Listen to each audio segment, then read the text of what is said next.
بسم اللہ الرحمن الرحیم. پڑھیے الصلاۃ والسلام علیک یا رسول اللہ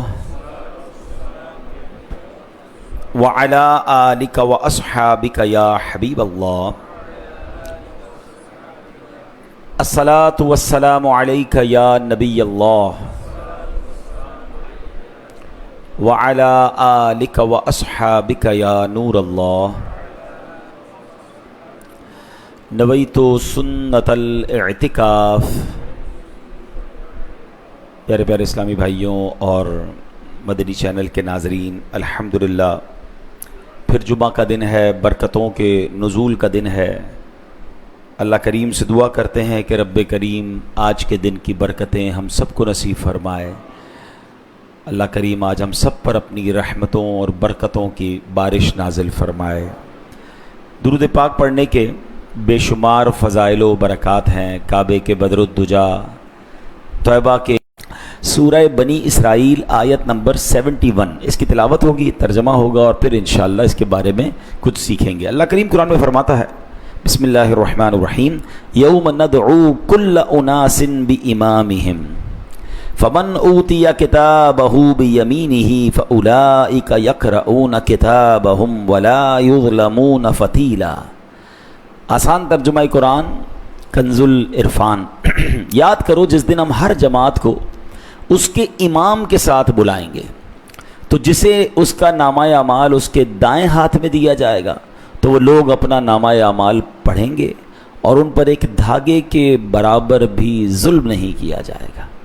اب یہ کس امام کی بات ہو رہی ہے، کس وقت کی بات ہو رہی ہے؟ سبحان اللہ، بہت خوبصورت یہ آیت اور بڑی شاندار رہنمائی. آج اگر آپ توجہ سے بیان سنیں گے نا تو بہت سارے مسکنسیپشن دور ہو جائیں گے، غلط فہمیاں دور ہو جائیں گی جو لوگ ادھر ادھر سوشل میڈیا پہ بھی پھیلا رہے ہوتے ہیں. بندہ کنفیوز ہو رہا ہوتا ہے. تو آج ذرا غور سے سنیے اب قرآن کیا کہتا ہے. اب آگے چلتے ہیں. یوم ندعو کل اناس بامامہم، فرمایا یاد کرو جس دن ہم ہر جماعت کو اس کے امام کے ساتھ بلائیں گے. اب باب مدینۃ العلم یہ کون ہے؟ شہر علم کا دروازہ کون ہے؟ مسلمانوں کے چوتھے خلیفہ حیدر کرار مولا علی شیر خدا کرم اللہ تعالی وجہ الکریم. نبی پاک نے فرمایا تھا نا، میں علم کا شہر ہوں، علی اس کا دروازہ ہے. تو مولا علی اور ترجمان القرآن حضرت عبداللہ ابن عباس رضی اللہ تعالیٰ عنہ دونوں اس آیت کریمہ کی وضاحت میں فرماتے ہیں ہر ایک کو روز قیامت اس کے امام کے نام سے پکارا جائے گا. امام کے نام سے کس طرح پکارا جائے گا؟ اب ہوگا کیا کہ جو ہدایت یافتہ امام کے پیچھے چلتا ہے اسے اس کے نام سے بلایا جائے گا، جو گمراہوں کی پیروی کرتا ہے اسے اس کے امام کے نام سے پکارا جائے گا. اب یہ کون کہہ رہا ہے؟ مولا علی. حضرت عبداللہ ابن عباس اس آیت کے تحت فرماتے کہ آن دا ڈے آف ججمنٹ ہر بندے کو اس کے نام سے پکارا جائے گا کہ جس کے ساتھ فالو کرتا تھا، جس کے پیچھے چلتا تھا، جس کو اپنا امام بنایا ہوگا. اب ذرا قیامت کا ایک منظر غور کیجئے. میدان محشر کا منظر یہ ہوگا کہ آدمی اس دنیا میں جس کی پیروی کرتا ہے، جس کے پیچھے چلتا ہے، جسے اپنا امام اور پیشوا مانتا ہے، ہر ایک کو اس کے امام اور پیشوا کے پاس جمع کر دیا جائے گا اور سب کو اس امام کے نام سے پکارا جائے گا. مثال کے طور پہ ماشاءاللہ ہم سب حنفی ہیں. امام اعظم ابو حنیفہ جو کروڑوں حنفیوں کے پیشوا ہیں، ہم ان کو فالو کرتے ہیں. تو انشاءاللہ قیامت کے دن اعلان ہوگا، اے ابو حنیفہ کے ماننے والوں سب یہاں جمع ہو جاؤ. کچھ امام شافعی کے ماننے والے دنیا میں بڑی تعداد میں، امام شافعی والے یہاں آ جائیں، امام مالک والے یہاں آ جائیں، امام احمد بن حنبل والے یہاں آ جائیں. سبحان اللہ. کچھ غوث پاک کے چاہنے والے ہوں گے، ہیں قادریوں، سارے ادھر آ جاؤ. جس نے جس کو امام بنایا ہوگا ان کو پہلے ان کے ساتھ جمع کر دیا جائے گا. سبحان اللہ. اب جب جمع ہو جائیں گے اب کیا ہوگا؟ ترمذی شریف کی حدیث سنیے. نبی پاک نے گویا اس آیت کو مزید ایلوبریٹ کیا، مزید گویا اس کی وضاحت ہمارے سامنے اس حدیث کے تحت آتی ہے. میرے آقا فرماتے یدعا احدہم فیعطا کتابہ بیمینہ، ان کے پیشوا کو بلایا جائے گا اور اس کا اعمال نامہ سیدھے ہاتھ میں دے دیا جائے گا. وَيُمَدُّ لَهُ فِي جِسْمِهِ 60 ذِرَاعًا، اور پھر اس امام اور پیشوا کا قد 60 گز لمبا کر دیا جائے گا. ہاں قیامت کے دن یاد رکھیے گا کہ جنت میں سبھی کا جو قد ہوگا وہ حضرت آدم علیہ السلام کی قد کے برابر یعنی 60 گز کا ہوگا. اس لیے اس پیشوا کا قد بھی بڑھا دیا جائے گا. پھر کیا ہوگا؟ وَيُبَيَّدُ وَجْهُهُ وَيُجْعَلُ عَلَى رَأْسِهِ تَاجٌ مِّن لُؤْلُؤٍ يَتْلَأْلُؤَ. فرمایا اس امام اور پیشوا کا چہرہ چمکا دیا جائے گا، اس کے سر پر موتیوں کا جگمگاتا ہوا تاج رکھ دیا جائے گا. اللہ اکبر، کیسا نرالا منظر ہوگا. جس عظیم ہستی کو ہم اپنا پیشوا مانتے ہیں، اللہ پاک کا انشاءاللہ فضل ہوگا، اپنی آنکھوں سے دیکھیں گے کہ ان کو تاج پہنایا جا رہا ہوگا، ان کو سبحان اللہ خاص مقام دیا جائے گا. پھر کیا ہوگا؟ فَيَنْطَلِقُ إِلَىٰ أَصْحَابِهِ. اب وہ امام اور جو پیشوا ہوں گے وہ خوشی خوشی اپنے پیروی کرنے والوں کے پاس جب آئیں گے تو اس امام کے پیروکار جب دور سے امام کو آتا دیکھیں گے، عرض کریں گے اے مالک کریم ہمیں بھی ایسی نعمت عطا فرما جو اس امام کو عطا فرمائی ہے. نبی پاک نے مزید فرمایا اب وہ جیسے ہی امام ان کے پاس پہنچیں گے تو کہیں گے خوش ہو جاؤ، تم میں سے ہر ایک کو بھی ایسا ہی جگمگاتا تاج پہنایا جائے گا. اللہ والوں کا ساتھ، اللہ والوں کی نسبت، اللہ والوں کی پیروی وہ انشاءاللہ قیامت کے دن بھی کام آئے گی. لیکن اب اس حدیث کا جو اگلا حصہ ہے نا، جو گمراہوں کی پیروی کرتے ہیں، جو شیطان کی پیروی کرتے ہیں، جو اللہ کے نافرمانوں کی پیروی کرتے ہیں، جو دیندار لوگوں سے دور ہو کر معاذ اللہ بے دین لوگوں کو اپنا رہنما مانتے ہیں. اب سنیں سبحان اللہ، ایک طرف تو آپ نے سن لیا، لیکن اب فرمایا کہ نبی پاک فرماتے اما الکافر فیسود وجہہ، غیر مسلم کا جو پیشوا ہوگا نا اس کا چہرہ سیاہ کر دیا جائے گا، اس کا قد حضرت آدم علیہ السلام کے قد کے مطابق 60 گز تک کھینچا جائے گا، اور اس کے نشانی کے طور پر اس کے سر پر آگ کا تاج پہنایا جائے گا. ادھر ہیروں کا تاج ہے، موتیوں کا تاج ہے، ادھر اس پیشوا کو آگ کا تاج پہنایا جائے گا. اور اس کے جو پیروا ہوں گے نا، پیروی کرنے والے، وہ کہیں گے ہمیں اللہ اس نحوست سے بچائے، اس آگ سے بچائے. مگر ہوگا یہ کہ وہ آ کر سب کو کہے گا جیسی نحوست مجھے ملی ہے ایسی اب تمہیں بھی ملنی ہے. تو بہت ضروری ہے فالو کس کو کرنا ہے. یہ بات طے، قرآن نے اعلان کر دیا کہ ہر کسی کو اس کے امام کے ساتھ بلایا جائے گا. اب امام کسے بنانا ہے، پیشوا کسے بنانا ہے، فالو کس کو کرنا ہے، یہ بہت ضروری ہے. اے میرے پیارے اسلام بھائی، اس کو سمجھا جائے. وہ بدنصیب جو آج غیر مسلموں کو آئیڈیل بناتے ہیں، ان کے رستے چلتے ہیں، گمراہوں کے پیچھے چلنے کی وجہ سے خود بھی گمراہ ہوتے ہیں، گستاخان صحابہ اور اہل بیت اور گستاخان اولیاء کو اپنا استاد اور پیشوا مانتے ہیں. ان کی رسوائیوں کا منظر آپ نے سن لیا ہے. اب فیصلہ ہم نے کرنا ہے کس کے راستے پہ چلنا ہے، کس کے پیچھے چلنا ہے. اللہ اکبر، بدوں کے پیچھے چلیں گے تو انجام بھی برا ہوگا. اس کے لیے ضروری ہے کہ ہم یہ فیصلہ کریں کہ میدان محشر میں کھڑا کس کے ساتھ ہونا ہے. ایک اور حدیث پاک ہے جس کا خلاصہ ہے بندہ قیامت کے دن اسی کے ساتھ ہوگا جس سے دنیا میں محبت کرتا ہوگا. اب غور کر لیں، کسی کو گلوکار سے محبت ہے، کسی کو ڈانسر سے محبت ہے، کسی کو اداکار سے محبت ہے، کوئی غیر مسلم فٹ بالر کے پیچھے دیوانہ ہے، اور کوئی رسول پاک سے عشق کر رہا ہے، کوئی صحابہ کرام کا دیوانہ ہے، کوئی اہل بیت پر اپنی جان چھڑک رہا ہے. مبارک ہو ان کو. کوئی سبحان اللہ داتا حضور کے نغمے گنگنا رہا ہے، کوئی غریب نواز کا چاہنے والا ہے، کوئی غوث پاک سے محبت کرتا ہے. یہ اللہ والے ہیں جنہوں نے کروڑوں کو مسلمان کیا ہے. مزہ تو یہ ہے نا، ہماری تو تمنا ہے کہ جب قیامت کا دن ہو تو ہمارا حشر پنجتن پاک کے ساتھ ہو. ہم اٹھیں تو سبحان اللہ صحابہ کرام کے ساتھ اٹھے، ہم اولیاء کرام کے ساتھ اٹھے. ہم نے ان غیر مسلموں اور بے عملوں کے ساتھ کیا کرنا ہے؟ ادھر اگر ان کے ساتھ ہوئے تو مارے جائیں گے نا. تو آلویز ہمارا ٹارگٹ کیا ہو؟ ہم نے اپنا پیشوا، ہمارے دلوں میں محبت، ہماری فالوئنگ وہ اللہ سے محبت رکھنے والوں کے ساتھ ہونی چاہیے. اور آج یہی سمجھ لیں ٹاپک ہے کہ ہم نے امام کسے چننا ہے، سلیکٹ کس کو کرنا ہے. اور اس کی سلیکشن بڑی ضروری ہے کہ ہمیں یہ بھی دیکھنا ہے کہ ہم محبت اس سے کریں گے جس نے اللہ سے محبت کی ہے، جس نے حضور سے محبت کی ہے، جس نے ان کے صحابہ اور اہل بیت سے محبت کی ہے. کچھ لوگ آج اسلام کے نام لیتے ہیں مگر ان کے دلوں میں معاذ اللہ صحابہ اور اہل بیت کے لیے، اولیاء کرام کے لیے بغض ہے. وہ ان کی برائیاں بیان کرتے ہیں، ان کی شان گھٹا رہے ہوتے ہیں. ایک طرف اللہ انہیں اپنا دوست فرما رہا ہے. ولی کس کو کہتے ہیں؟ ولی دوست کو کہتے ہیں، اور وہ ولی سے ہی دشمنی لے رہے ہیں. اچھا میں ایک اور بات بتا دوں، جتنا میرا مطالعہ ہے اب تک میں نے 2 ہی معاملات ایسے دیکھے ہیں قرآن و حدیث کی روشنی میں جن لوگوں سے اللہ کریم نے جنگ کا اعلان فرمایا ہے. مجھے ایک بات بتاؤ، جس سے اللہ جنگ کا اعلان کر دے وہ جیت سکتا ہے؟ بربادی ہونا ہے نا، اللہ سے کون لڑ سکتا ہے؟ اللہ فرماتا ہے، حدیث کا خلاصہ ہے، سود کا کام کرنے والے، ہاں اس سے اللہ جنگ کا اعلان فرماتا ہے۔ کبھی زندگی میں سود کے قریب مت جانا، نہ سود لینا ہے نہ سود دینا ہے نہ حرام اس کام میں پڑنا ہے۔ دوسرا، اللہ فرماتا ہے جو اللہ کے ولی سے دشمنی کرے میرا اس سے اعلان جنگ ہے۔ کبھی ایسے بندے کے قریب بھی نہ جایا کریں جب بو آ جائے نا، اسمیل آ جائے کہ یہ اللہ والوں سے نفرت کرتا ہے، یہ اللہ والوں کے بارے میں عجیب عجیب باتیں کرتا ہے۔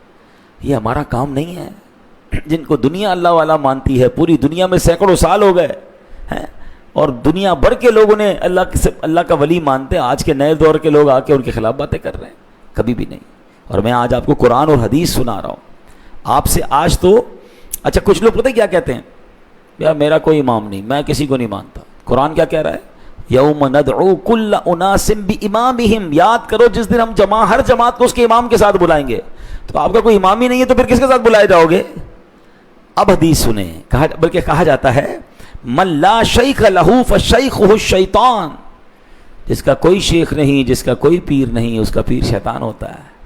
امام تو سلیکٹ کرنا پڑے گا، فالو تو کرنا پڑے گا۔ اچھا اب کچھ لوگ کہتے ہیں یار یہ پتہ نہیں کدھر سے آ گیا، لوگ کہتے ہیں کوئی پیر بناؤ، کوئی شیخ بناؤ، کوئی امام بناؤ، یہ تو ضروری نہیں ہے۔ چلیں پھر میں آپ کو قرآن سے جو آسان اور ثابت کر دیتا ہوں تاکہ یہ کنفیوژن دور ہو جائے۔ ہم فطرت سے دور رہ کے نہیں جی سکتے۔ کوئی بندہ کہ میں آج سے کھانا نہیں کھاؤں گا، تو آپ کتنے دن نہیں کھائیں گے بھائی؟ 2 دن نہیں کھائیں گے، 4 دن نہیں کھائیں گے، پھر آخر کار کھانا پڑے گا۔ آپ بغیر فطرت کے نہیں جی سکتے۔ جو اللہ نے طریقہ کار زندہ رہنے کے لیے بنایا اس کو فالو کرنا پڑے گا۔ بالکل اسی طرح حق کا راستہ تلاش کرنے کے لیے، حق کی پہچان کے لیے رب نے راستہ ہی ایسا بنایا ہے کہ آپ اسی راستے پر چل کر اللہ کی بارگاہ تک جو ہے وہ معرفت حاصل کر سکتے ہیں۔ ہاں اب یہ سوال ضرور پیدا ہو سکتا ہے، کیونکہ نئے نئے سوال پیدا کیے جا رہے ہیں سوشل میڈیا پر، بھائی اللہ تک ڈائریکٹ کیوں نہیں پہنچ سکتے؟ اللہ سے جو ہے وہ ہمیں امام کی کیا ضرورت ہے؟ بس ہم نے قرآن پڑھ لیا کافی ہے۔ چلے میں قرآن سے ہی ثابت کرتا ہوں۔ سب کو سورہ فاتحہ یاد ہے، ٹھیک ہے؟ آیت کیا پڑھتے ہیں؟ اہدنا الصراط المستقیم، اے اللہ ہمیں سیدھا راستہ دکھا، سیدھے راستے پر چلا۔ ایسا ہی پڑھتے ہیں نا، کافی تھا۔ پھر قرآن کو بتاتا ہے، اب مثال کے طور پہ اس زمانے میں تو صحابہ کرام نے نبی پاک سے پوچھ لیا ہوگا کہ حضور بتائیے سیدھا راستہ کون سا ہے۔ آج 1500 سال بعد، 1400 سال بعد والا مسلمان کیسے ڈھونڈے؟ بہت سارے راستے ہیں۔ اب قرآن اگلی آیت میں بتا رہا ہے صراط الذین انعمت علیہم، سیدھا راستہ کدھر ملے گا اے اللہ؟ ہم کیسے ڈھونڈے سیدھا راستہ کیا ہے؟ خود قرآن کہہ رہا ہے ان لوگوں کا راستہ جن پر تو نے احسان کیا۔ معلوم ہوا کہ اللہ پاک کا جن پر انعام ہوا وہ راستہ صراط مستقیم ہے۔ لہذا جو صراط مستقیم پر چلنا چاہتا ہے اسے انعام یافتہ لوگوں، اللہ والوں کا راستہ چننا پڑے گا۔ اب وہ انعام یافتہ لوگ کون ہیں؟ اگین کوسچن کہ بھائی آپ کہہ رہے ہیں نا کہ غوث پاک انعام والے ہیں، آپ کہہ رہے ہیں صحابہ کرام انعام والے ہیں، آپ کہہ رہے ہیں جناب جو ہے وہ اہل بیت انعام والے، ہمیں کیسے پتہ چلے انعام والے کون ہیں؟ سبحان اللہ، اس کا جواب بھی قرآن سے لے لیتے ہیں۔ اس کا جواب بھی قرآن سے لیتے ہیں کہ اے اللہ کے کلام تو ہی بتا دے، جب تو نے فرمایا صراط الذین انعمت علیہم، چلنا ہے انعام یافتہ لوگوں کے راستے پر۔ اب انعام یافتہ کون ہیں؟ ہاؤ وی ڈیفرنشیٹ، ہمیں کیسے پتہ چلے انعام والے کون ہیں؟ سبحان اللہ، قرآن میں اس کا بھی جواب موجود ہے۔ پرابلم یہی تو ہے، ہم سوشل میڈیا سن رہے ہیں، ہم مختلف لوگوں کی انٹرپریٹیشن تو سن رہے ہیں، قرآن کو نہیں سن رہے، قرآن نہیں پڑھ رہے۔ اللہ قرآن میں فرماتا ہے فَأُولَٰئِكَ مَعَ الَّذِينَ أَنْعَمَ اللَّهُ عَلَيْهِمْ مِنَ النَّبِيِّينَ وَالصِّدِّيقِينَ وَالشُّهَدَاءِ وَالصَّالِحِينَ، قرآن کہتا ہے تو وہ ان لوگوں کے ساتھ ہوگا جن پر اللہ نے فضل کیا، انعام کیا۔ انعام کس پر کیا؟ انبیاء، صدیقین اور شہداء اور صالحین۔ گویا ہمیں فرمایا جا رہا ہے انبیاء کا جو راستہ ہے اس راستے پر چلو، یہ سیدھا راستہ ہے۔ صدیقین کے راستے پر چلو، یہ سیدھا راستہ ہے۔ شہداء کے راستے پر چلو، یہ سیدھا راستہ ہے۔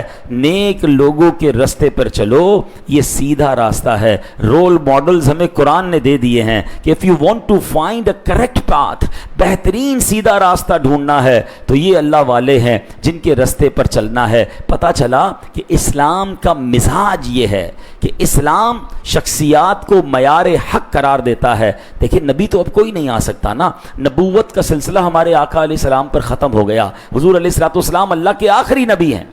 اب قیامت کے قریب جب اللہ پاک کے نبی حضرت عیسیٰ علیہ الصلوۃ والسلام تشریف لائیں گے تو وہ بھی کوئی نئی شریعت نہیں لائیں گے، بلکہ حضور علیہ الصلوۃ والسلام کی شریعت مطہرہ پر ہی عمل فرمائیں گے، اسی کے مطابق حکم فرمائیں گے۔ غرض نبوت کا دروازہ بند ہو گیا، کوئی نیا نبی اب نہیں آئے گا، البتہ قیامت تک صدیقین آتے رہیں گے، شہداء آتے رہیں گے، صالحین آتے رہیں گے، اور ہر دور میں یہی بلند رتبہ لوگ جو ہیں یہ حق کی پہچان ہیں، انہی کے پیچھے چلنے والا سیدھے رستے پر چلتا ہے۔ اے میرے پیارے اسلامی بھائیوں، قرآن میں ایک اور جگہ ارشاد ہوتا ہے وَاتَّبِعْ سَبِيلَ مَنْ أَنَابَ إِلَيَّ، اور میری طرف رجوع کرنے والے آدمی کے راستے پر چل۔ قرآن جگہ جگہ رہنمائی کر رہا ہے، چلنا کس کے پیچھے، فالو کس کو کرنا ہے؟ میری طرف جو رجوع آ رہا ہے، جو مجھ سے سبحان اللہ میری معرفت حاصل کر چکا، میرے قرب کو حاصل کر چکا، اس کے پیچھے چل۔ تو اے میرے پیارے اسلامی بھائیوں، یہی سیدھے راستے کی پہچان ہے۔ اب آتے ہیں آج کے دور میں ہم کہاں ڈھونڈیں، کون سی شخصیت ہے سبحان اللہ کہ جو گویا اللہ کا راستہ ہمیں دکھائے، حق کی پہچان دے، جو صدیقین میں شامل ہوں، جو اللہ والوں میں شامل ہوں۔ اے میرے پیارے اسلامی بھائیوں، آج کے دور میں اگر دیکھتے ہیں تو پچھلی صدی میں اللہ کریم نے ہمیں ایک ایسا مرد کلندر عطا فرمایا جس نے اس دنیا میں سبحان اللہ علم کی، عشق کی، اللہ سے معرفت کی، اللہ کی محبت کی، اور پھر جو عقائد باطلہ ہیں اس کے رد کی ایک ایسی شمع کو روشن کیا کہ پوری دنیا میں الحمدللہ اس کام کو اللہ نے بڑا عروج ان کے صدقے دیا۔ وہ یقینی طور پر ولی تھے، عشق رسول ایسا کہ عاشقوں کے امام ہیں، علم ایسا کہ بڑے بڑے علماء ان کے شاگرد نظر آتے ہیں،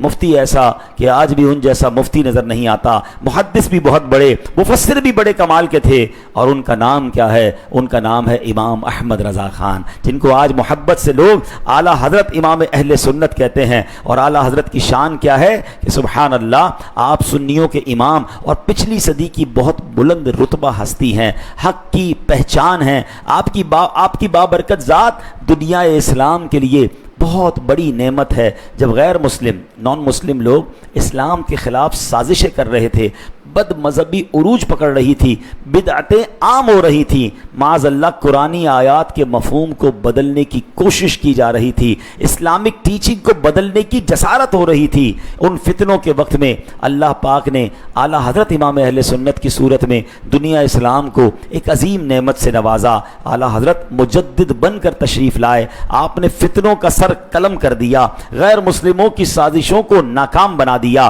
بد مذہبی کا زور توڑا، بد عقیدگی کا خاتمہ کیا، اصل اسلامی عقائد کی درست تشریح فرمائی، اسلامی عقائد پر، اسلامی تعلیمات پر، قرآن کی عزت و حرمت پر، نبی پاک علیہ الصلوۃ والسلام کی ناموس اور رسالت پر، عزت و ناموس پر سبحان اللہ آپ نے پہرا دیا، بدعتوں کو مٹایا، سنتوں کو عام کیا، معاشرے یعنی سوسائٹی کی اصلاح فرمائی، اور لوگوں کو عشق رسول کے جام بھر بھر کر پلائے۔ الحمدللہ عز و جل دین کے پرچم کو انہوں نے بلند کیا۔ بڑے خوبصورت اشعار ہیں نا ان کی شان میں کہ تو نے باطل کو مٹایا اے امام احمد رضا، دین کا ڈنکا بجایا اے امام احمد رضا، زور باطل کا ضلالت کا تھا جس دم ہند میں تو مجدد بن کے آیا اے امام احمد رضا، اہل سنت کا چمن سرسبز تھا شاداب تھا، تازگی تو اور لایا اے امام احمد رضا،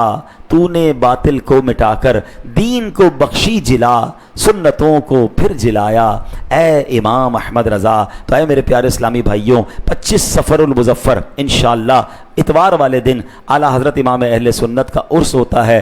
دعا کیجئے اللہ ان کی قبر منور پر کروڑوں رحمتوں کی بارش نازل فرمائے، ان کی خدمات دینیہ کو قبول فرمائے، اور ان کے ذریعے جو علم دین پھیل رہا ہے، ان کے ذریعے جو عشق رسول پھیل رہا ہے، اللہ اس میں اور اضافہ فرمائے، اور ہمیں ان کے نقش قدم پر چل کر سبحان اللہ علم دین کی اور اسلام کی خدمت کرنے کی توفیق عطا فرمائے۔ اب یہاں ایک بات سمجھنی ہے کہ آپ کی جب ذات پڑھتے ہیں نا، آپ کی جب ہسٹری کو پڑھتے ہیں، 1000 کتابیں، ایک بندہ 1000 کتابیں کیسے لکھ سکتا ہے، اور ساری کتابیں کمال، ٹھیک ہے، 33 جلدوں پر مشتمل فتاوی رضویہ آپ نے لکھا، جو آج بھی مفتیان کرام حیران ہو جاتے ہیں کہ یہ علم کا کیسا سمندر ہے. بہت ہی مشہور اردو زبان کا سب سے بہترین ترجمہ قرآن کنز الایمان وہ سیدی اعلیٰ حضرت نے عطا فرمایا. اور پھر جب نعتیہ اشعار لکھے تو آج بھی اعلیٰ حضرت کی نعتیں سنیں تو سبحان اللہ ایمان تازہ ہو جاتا ہے. سب سے بڑھ کر بات کریں تو شاید دنیا بھر میں اذان کے بعد سب سے زیادہ جو نغمہ گنگنایا جاتا ہے مصطفیٰ جان رحمت پہ لاکھوں سلام، شمع بزم ہدایت پہ لاکھوں سلام، یہ صلاۃ و سلام بھی اعلیٰ حضرت نے لکھا. تو ایک ذات اتنے سارے کام، اتنی ساری خدمات کیسے کر سکتے ہیں؟ تو اس پہ غور جب کرتے ہیں نا تو قرآن مجید سے اس کی بھی رہنمائی ملتی ہے. اللہ فرماتا ہے اولئک کتب فی قلوبہم الایمان وایدہم بروح من.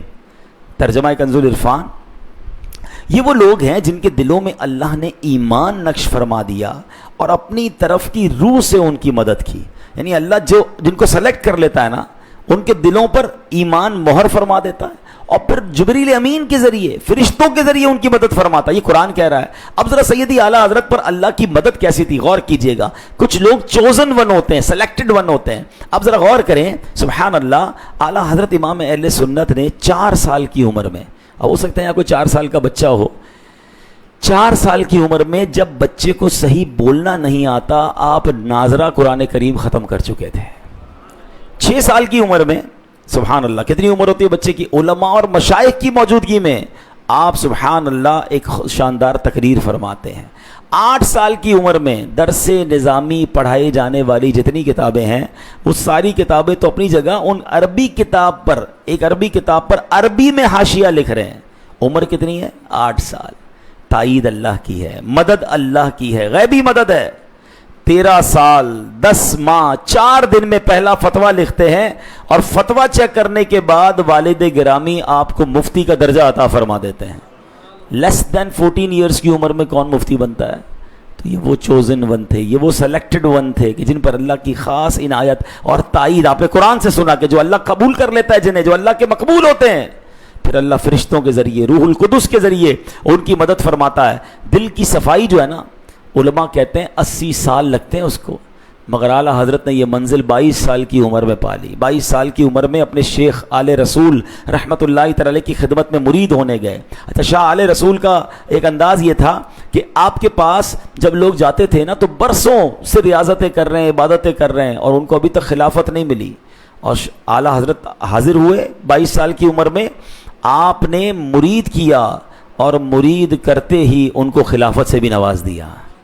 تو لوگوں نے کہا حضور ہمیں برسوں ہو گئے آپ کی بارگاہ میں موجود ہیں، ہمیں تو یہ مرتبہ نہیں ملا، یہ نوجوان آج ہی آیا ہے. تو شاہ آل رسول جو اللہ کے ولی ہیں فرماتے ہیں ان کی آنکھوں میں آنسو آ گئے اور کہتے ہیں کہ تم کیا جانو احمد رضا کیا ہے. میں فکر مند تھا کہ اللہ قیامت کے دن مجھے فرمائے گا کہ اے آل رسول تو کیا لے کر آیا ہے، تو میں اب اللہ کی بارگاہ میں کہہ سکوں گا کہ مولا احمد رضا کو لے کر آیا ہوں. یعنی یہ کیسا مرید ہے جس کے پیر اس کے بارے میں یہ فرما رہے ہیں. اللہ اکبر. شاہ علیہ رسول فرماتے ہیں سنو، باقی جو میرے پاس لوگ آتے ہیں زنگ آلود دل لے کر آتے ہیں، ان کو تیار کرنا پڑتا ہے.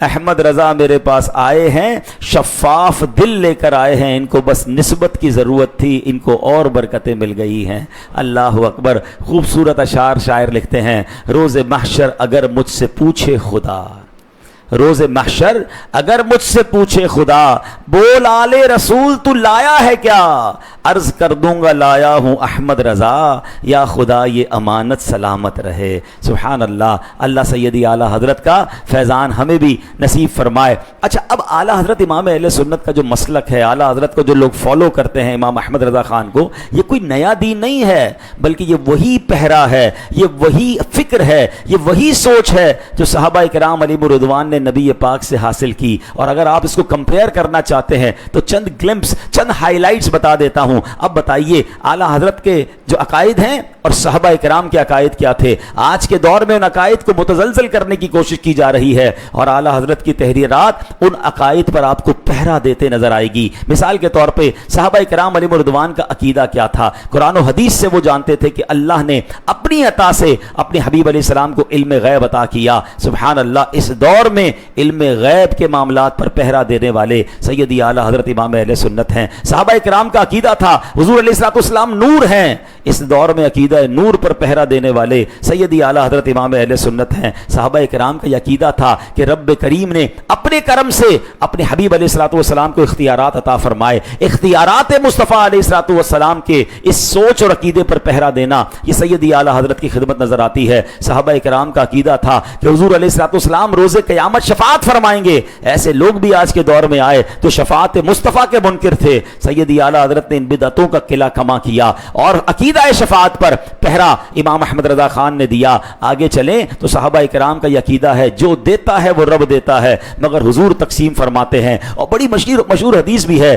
انما انا قاسم واللہ یعطی، بے شک میں تقسیم کرتا ہوں اللہ عطا فرماتا ہے۔ اور یہی عقیدے پر اعلیٰ حضرت امام اہل سنت کی ہمیں سوچ اور آپ کا پہرا نظر آتا ہے۔ تو پتہ چلا کہ سیدی اعلیٰ حضرت اسی عقیدے، اسی سبحان اللہ تسلسل کا ایک خوبصورت حصہ ہے، اسی نورانی جو یوں کہیے کہ لڑی کی اور مالا کا ایک خوبصورت موتی ہیں جو صحابہ کرام سے اور پھر بدرجہ تابعین اور اولیاء کاملین میں چلتی آئی، اور سیدی اعلیٰ حضرت نے ہمارے اس دور میں دین کا اتنا بڑا کام کیا۔ اچھا، اب آپ کی ذات میں ایسی اور کیا اوصاف تھے جس سے آج ہم بھی کوئی میسج لے کر جائیں؟ یاد رکھیے سیدنا مالک بن دینار رحمۃ اللہ تعالی علیہ فرماتے بے شک جب بندہ علم کو عمل کی نیت سے حاصل کرتا ہے تو اسے اس کا جو علم ہے نا وہ عاجزی اور انکساری والا بنا دیتا ہے۔ اب اتنی بڑی شخصیت، اتنے بڑے مفتی، مگر اتنی عاجزی تھی، اتنی انکساری تھی، سادہ لباس پہنتے، کوئی ٹور نہیں تھی، کوئی رکھ رکھاؤ نہیں، کوئی فخر نہیں، بلکہ بعض اوقات عام لوگوں کے درمیان سے گزر جاتے، لوگ انہیں پہچان نہیں پاتے تھے۔ تو یاد رکھیے جو عاجزی کرتا ہے نا اللہ اسے بلندی عطا فرماتا۔ خود قرآن میں رب فرماتا ہے وَعِبَادُ الرَّحْمَنِ الَّذِينَ يَمْشُونَ عَلَى الْأَرْضِ هَوْنًا، اور رحمان کے وہ بندے جو زمین پر آہستہ چلتے ہیں۔ کاش ہمیں بھی عاجزی نصیب ہو جائے، ہمیں بھی انکساری نصیب ہو جائے۔ ہم تو کوئی بڑے فاضل بھی نہیں، عالم بھی نہیں، کوئی بہت بڑے عبادت گزار بھی نہیں۔ سچی بات ہے، انصاف سے اپنے آپ کو دیکھیں تو اپنے اندر کوئی بھی ایک فضیلت والی بات نظر نہیں آتی ہے، مگر پتہ نہیں لوگ بعض اوقات اپنے آپ کو کیا سمجھ بیٹھتے ہیں۔ تھوڑا پیسہ آ جائے، تھوڑا نام آ جائے، تھوڑا عہدہ آ جائے، کوئی رینک بڑھ جائے، اسٹائل ہی بدل جاتا ہے، بات کرنے کا اسٹائل، چلنے کا اسٹائل۔ قرآن کہہ رہا ہے اللہ کے بندے زمین پر عاجزی سے چلتے ہیں، اور کچھ لوگ اکڑ کے چل رہے ہوتے ہیں، میں کچھ ہوں۔ زیادہ مشہور ہو جائیں، زیادہ پیسہ آ جائے تو پرانے دوستوں کو بھول جاتے ہیں، اپنے پرانے غریب رشتہ داروں سے بات نہیں کرتے۔ ایسا کبھی نہیں کرنا۔ ہاں، دینے والا وہ ہے نا تو واپس بھی وہی لے سکتا ہے۔ ہم نے عزت داروں کو ذلیل ہوتے دیکھا، مالداروں کو غریب ہونے دیکھا، سلطنت والوں کی سلطنت برباد ہوتے دیکھی، تو کبھی اکڑنا نہیں ہے۔ ہاں، کسی پر زیادتی نہ ہو جائے، ظلم نہ ہو جائے، یہ اللہ کے رسول علیہ الصلوۃ والسلام کی سنت بھی ہے اور یہی اللہ والوں کا طریقہ بھی ہے۔ یہ سبحان اللہ بڑی پیاری مثال دی جاتی ہے، جس درخت پر جتنے پھل لگتے ہیں وہ اتنا جھک جاتا ہے۔ ہمیں پھل لگتے ہیں، ہم اور اکڑنا شروع ہو جاتے ہیں، پھر پھل بھی چلے جاتے ہیں، پھر کانٹے ہی رہ جاتے ہیں۔ اپنی زندگی میں چیک کریں، اکڑ نہیں، گھمنڈ نہیں، عاجزی، انکساری۔ بڑی پیاری حدیث ہے، اللہ کے نبی فرماتے من تواضع احد للہ الا رفعہ اللہ، یعنی جو اللہ پاک کے لیے عاجزی اختیار کرتا ہے اللہ پاک اسے بلندی عطا فرما دیتا ہے۔ اچھا، شیطان ایسا مردود ہے، شیطان کہتا ہے غریب کے ساتھ بیٹھوں گا نا عزت کم ہو جائے گی، عام لوگوں کے ساتھ ملاقات کروں گا تو تھوڑا گریڈ کم ہو جائے گا۔ لوگ نہیں، حدیث کیا ہے؟ عاجزی کرنے والوں کو اللہ بلندی عطا فرماتا ہے۔ شیطان کہتا ہے عاجزی کرے گا تو تیری ویلیو نہیں رہے گی، بھائی ذرا اکڑ کے رہا کر، اتنا نرم بات نہیں کرنی چاہیے، تھوڑا رکھ رکھاؤ رکھو، تھوڑا ڈسٹینس رکھو، ہر بندے سے بات نہیں کرنی ہوتی، ہر بندے سے ملنا نہیں ہوتا۔ عجیب دماغ بنا دیا کچھ لوگوں نے۔ میں عام ان لوگوں کی مانوں، شیطان کی مانوں یا نبی پاک کی حدیث مانوں؟ اچھا، اب تھوڑا سا آج کے معاشرے کو دیکھ لیں، جو اکڑتا ہے، جو تکبر کرتا ہے، جو پراؤڈ سے رہتا ہے، عزت اس کی ہے یا جو عاجزی سے رہتا ہے اس کی عزت ہے؟ آپ خود بتا دیں۔ بڑا آدمی ہے، مشہور ہے، مگر آسانی سے ملتا ہے، محبت سے ملتا ہے، لوگ عزت کرتے ہیں، برا کہتے ہیں۔ آپ آج بھی دیکھ لیں، کسی بھی شخصیت نے آج بھی عاجزی اختیار کی ہے، اللہ نے آج بھی اسے بلندی عطا فرمائی ہے۔ فارمولہ ہمارے سامنے ہے، آپ سب اسی کو پسند کرتے ہیں کہ جو بندہ عاجزی کے ساتھ ایک سب سے محبت سے پیش آئے۔ اکڑنے والے کو دنیا میں بھی کوئی پسند نہیں کرتا، مگر اس کے دماغ میں بٹھا دیا جاتا ہے نہیں بھائی، فرق رکھنا ہے، اپنا اسٹیٹس رکھنا ہے، ہاں عام آدمیوں سے نہیں ملنا ہے۔ وہ آہستہ آہستہ پھر اکیلا ہی رہ جاتا ہے۔ تو اللہ کے بندوں میں رہیں۔ حضور علیہ الصلوۃ والسلام فرماتے ہیں مجھے اپنے کمزور لوگوں میں تلاش کیا کرو، کیوں کہ تمہیں تمہارا رزق کمزور لوگوں کی وجہ سے دیا جاتا ہے۔ اللہ کے نبی سے بڑا کوئی ہے؟ اب تو کائنات کی سب سے عظیم ہستی ہے نا، مگر آپ غلاموں کے ساتھ بیٹھ کر کھانا کھا رہے ہیں. اپنے کپڑے خود, ذرا آپ کوئی ضرورت پڑ رہی ہے تو اپنے چپل مبارک بھی خود سی رہے ہیں, اپنا گھر کا سودا بھی خود لا رہے ہیں. اتنا نارمل رہتے تھے. اور ہم تھوڑا سا مشہور, تھوڑا سا نام, تھوڑا سا پیسہ, اسٹائل ہی بدل جاتا ہے. نہ کریں ایسا, یہ شیطان کا طریقہ ہے. شیطان نے تکبر ہی تو کیا تھا. شیطان کیوں مردود ہوا؟ تکبر ہی تو تھا نا. حضرت آدم کو سجدہ نہیں کیا کہ میں آگ سے بنا ہوں, یہ مٹی سے بنا ہے, میں کیوں سجدہ کروں؟ تو کبھی بھی یہ خیال دن میں آنا ہی نہیں چاہیے کہ میں پیسے والا, یہ غریب, میں مشہور, یہ غیر مشہور ہے, میں بڑے خاندان والا, یہ کم خاندان والا, میں طاقتور, یہ کمزور. نہیں, یہ بھی اللہ کا بندہ, میں بھی اللہ کا بندہ. بلکہ اللہ نے اگر مجھے کچھ نواز دیا ہے نا, تو میں کمزوروں کا اور خیال رکھوں کہ یار یہ بیچاروں کے پاس نہیں ہے جو میرے پاس ہے, کیوں نہ میں ان کا ہاتھ پکڑوں, کیوں نہ میں ان کو سپورٹ کروں, کیوں نہ میں ان کی حوصلہ افزائی کروں. اب بلیو کریں, جب آپ کچھ مقام پر پہنچ کر کمزوروں کے ساتھ بیٹھتے ہیں, مدد کرتے ہیں, وہ غریب لوگ آپ کو اور دعائیں دیتے ہیں, اللہ آپ کو اور عروج عطا فرماتا ہے. لیکن جو لوگ دل توڑتے ہیں, جو تکبر کی وجہ سے دل آزاریاں کرتے ہیں, وہ بعض اوقات ایسی جگہ جا کر پھنستے ہیں کہ سب کچھ برباد ہو جاتا ہے. آخری واقعہ سنا دوں, شاید کسی کو کام آ جائے. ایک بادشاہ تھا, اس نے ایک بہت بڑا محل بنایا. محل بن گیا, ریڈی ہو گیا. برابر میں ایک چھوٹی سی جھونپڑی تھی بڑھیا کی, غریب. اب محل بن کے بادشاہ کو لگا اتنا بڑا محل اور اتنی چھوٹی سی جھونپڑی برابر میں, میرا تو ایمبیانس, ساری خوبصورتی خراب ہو رہی ہے. اس نے کہا وزیروں کو جاؤ یہ جھونپڑی خرید کے لے آؤ, پیسے دے آؤ اس کو. بڑھیا کو جا کر کہا یہ گھر بیچ دو مجھے.